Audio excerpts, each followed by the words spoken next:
Это все, что осталось от дома семьи Мамутовых в селе Танагельдыхара Сув-Базарского района. Ночью 17 июня здесь случился пожар. К счастью, на момент возгорания дома никого не было. Супруги Эрвин и Лилия находились в Ахмеджите, а их 4 детей ночевали у бабушки, которая живет по соседству. Позвонили соседи, говорят, у вас, говорит, что-то горит.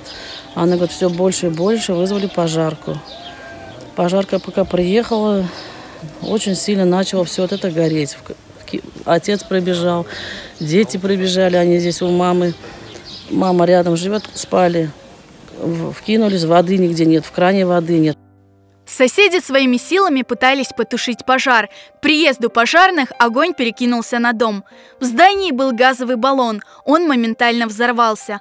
Очевидцами пожара стали дети Мамутовых – 9-летний Рамазан и 11-летний Рустем. После увиденного дети на протяжении нескольких дней находились в шоковом состоянии. Они с ужасом вспоминают события той ночи. Нам соседи кричали: у вас горит дом. Мы пришли, здесь горело наверх. Потом здесь вызвали пожарку. Она приехала и начали тушить. Здесь навес сгорел, потом начал гореть дом. Младшая дочь Мамутовых, 4-летняя Мине, долгое время боялась зайти в дом. Девочка больше всего скучает по своим игрушкам. Мои игрушки тут лежали.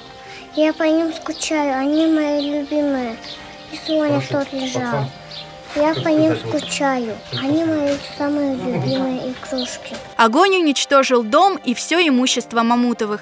По заключению экспертов, причиной возгорания стала старая электропроводка. Многодетная семья осталась без крыши над головой. Мамутовы просят всех неравнодушных откликнуться на их беду. Мы никогда не привыкли что-то просить. Здесь вот такое получилось. Есть люди такие, которым не безразлично. Есть, как говорится, вот я и сама помогала, когда у меня все было там бедным, и кто просил, я никогда не проходила. Но сейчас я сама в такой ситуации оказалась. Если кто может, пусть поможет, кто чем может.